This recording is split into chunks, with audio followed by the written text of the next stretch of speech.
Hello, this is Inspire Radio. Earlier today, I got an interview with the wonderful Liza Harvey, former leader of the Liberal Party, now MP of Scarborough. And like most situations, I don't know how to start a conversation properly. So the very first thing I said to her was what a lovely brooch she had.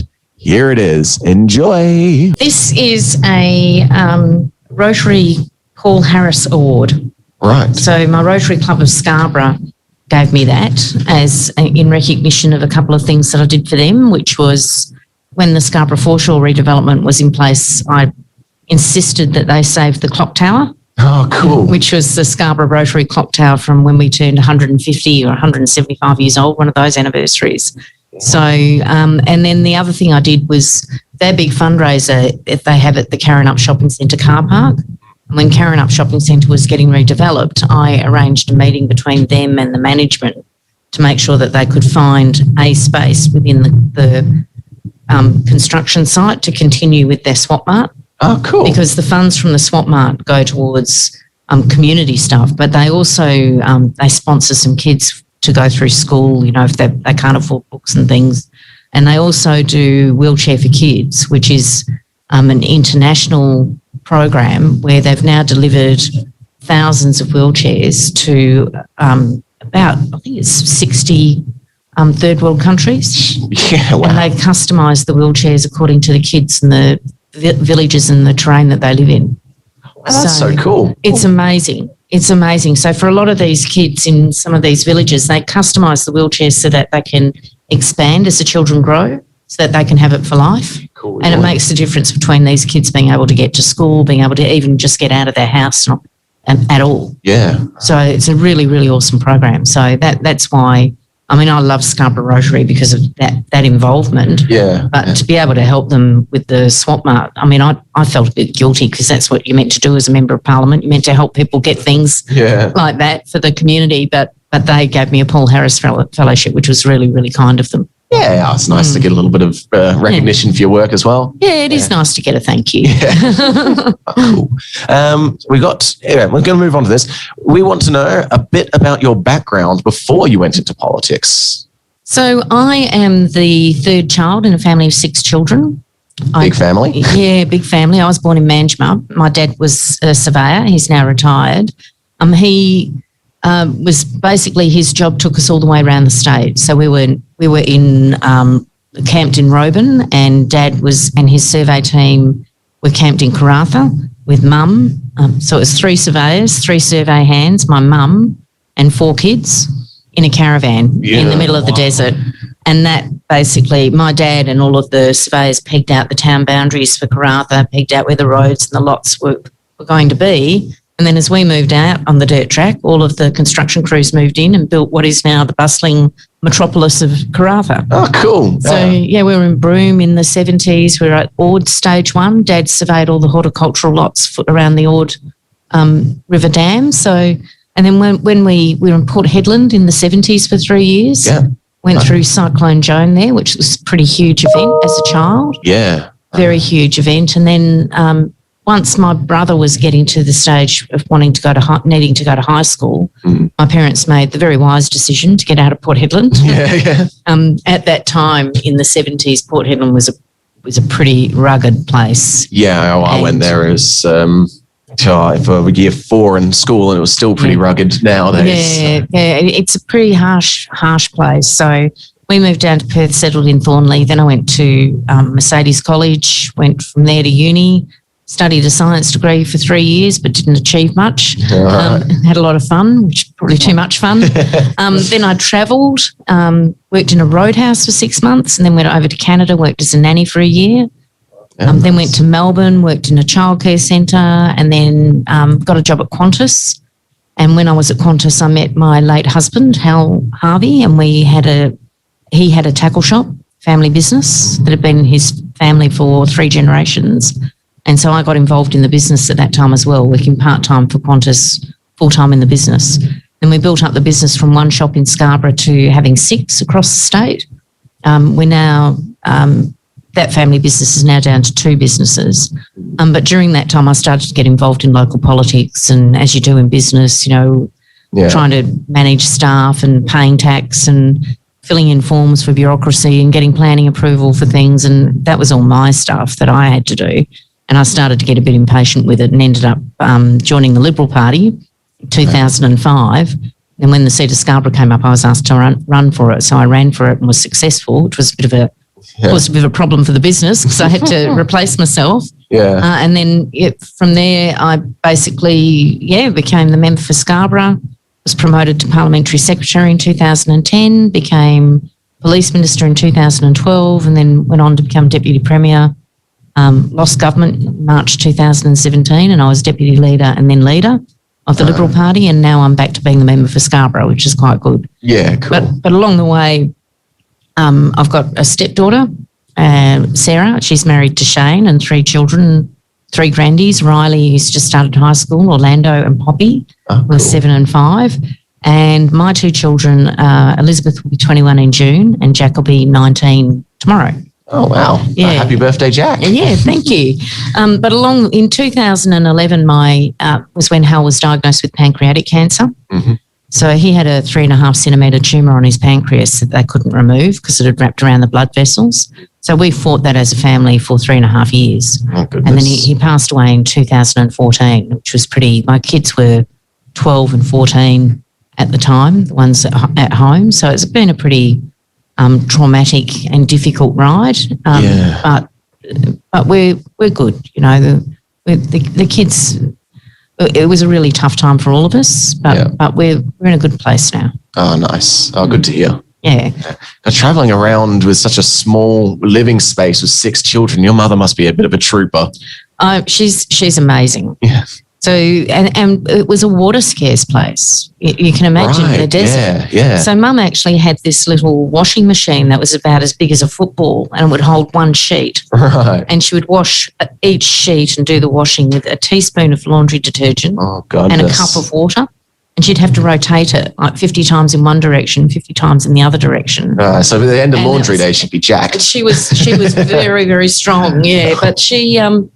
she was a good person. She and still is. Mum went on to work in the disability sector.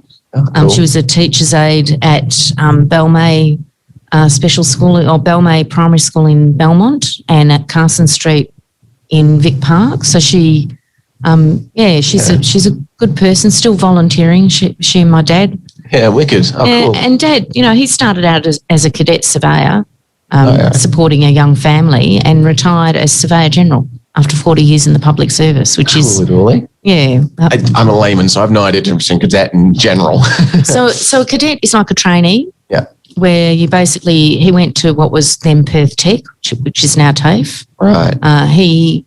So you train on the job, but you got paid a pittance. An absolute pittance.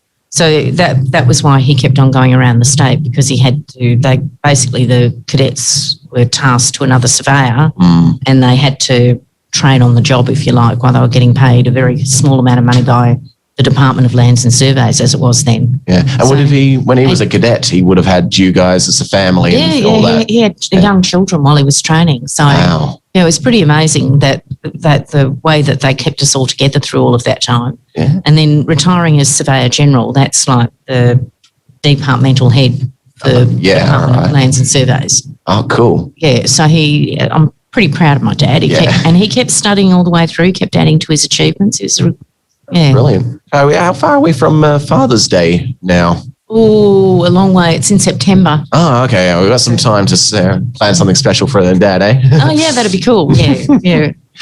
What have we got next? Who has been your inspiration in politics and life in general?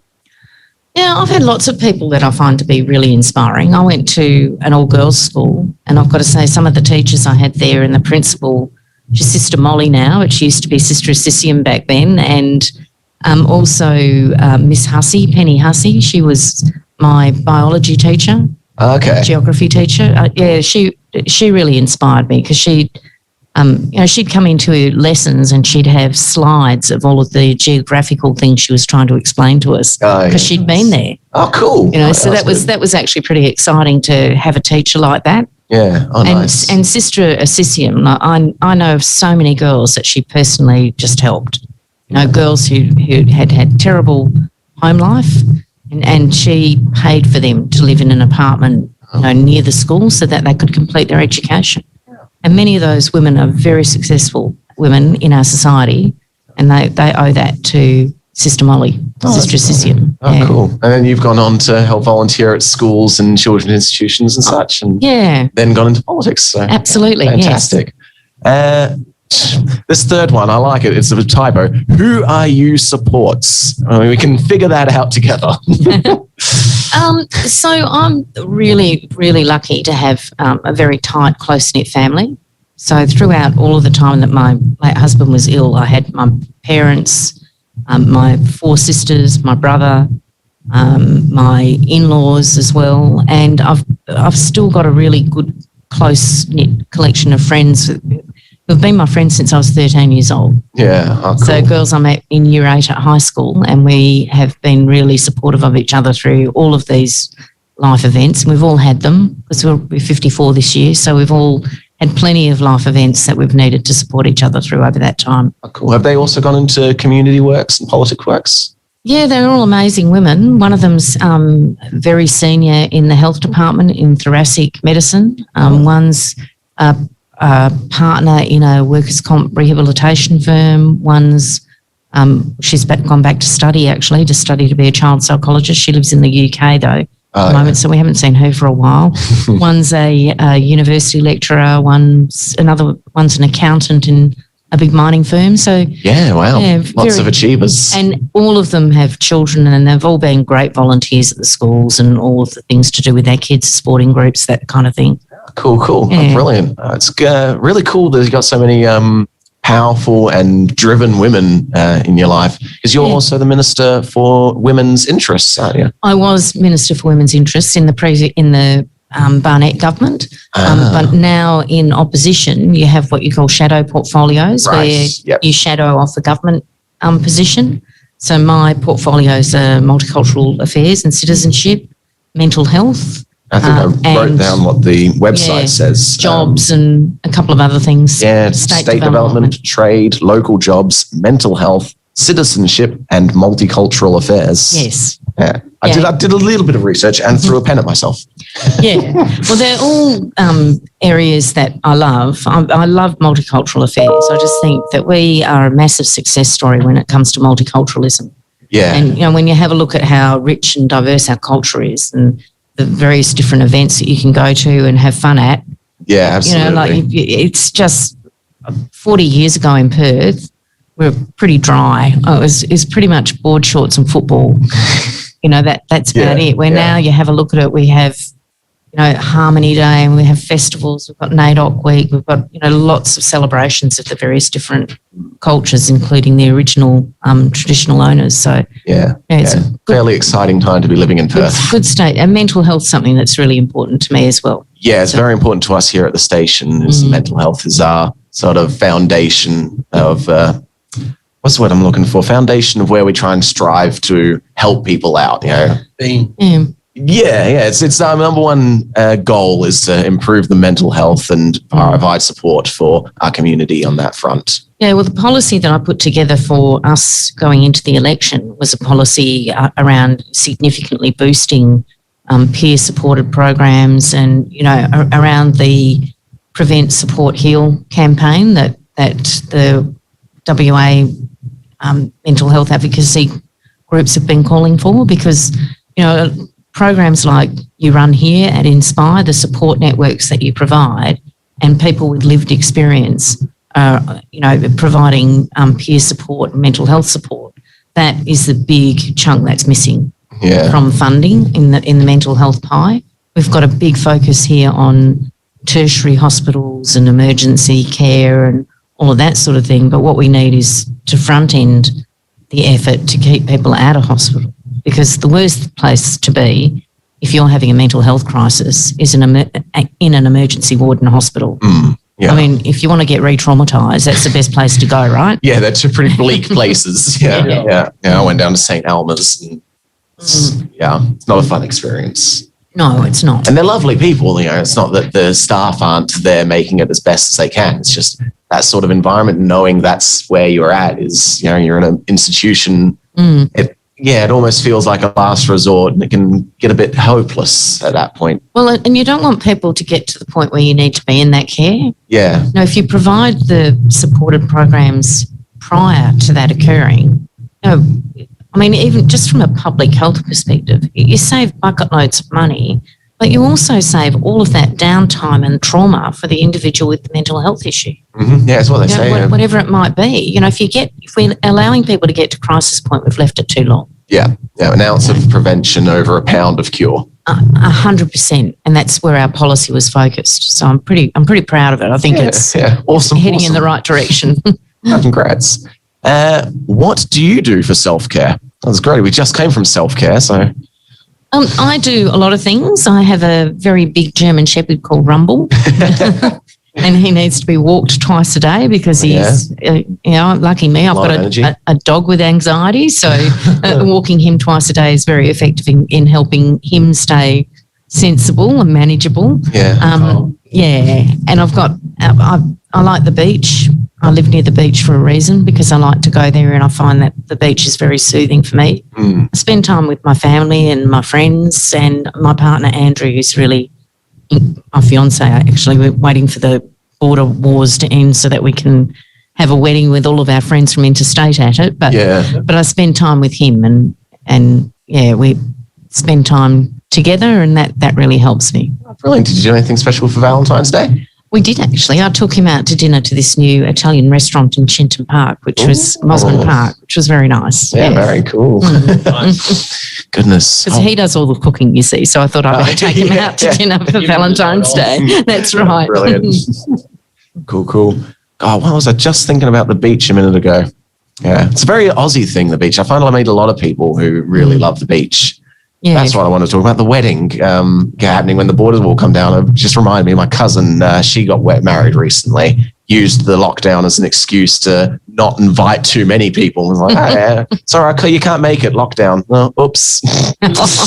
See, we're the opposite. Yeah, my partner works for a company that's centred on the East Coast, and he's worked for them for 35 years. So he's got a lot of long-term friends who've been long-term employees that we would like to come over, and his daughter lives in Adelaide. Yeah, and she and her fiance, can't get married without his daughter there. Yeah. So we've just got to have some surety that if they fly over, they're not going to have to go into 14 days quarantine or quarantine for 14 days to go back home. Yeah. Because otherwise that's a month with no work, right? Yeah, so, you've got to be a bit careful. Yeah. And coming from a big family yourself, you'd probably be comfortable with a big social circle. Well, I mean, my family is massive. So when we have my mum's one of 5 children. Oh, wow. And dad's one of 3. Yeah. So we take a photo every year at Christmas, and this year at Christmas we had, I think it was 55 people there.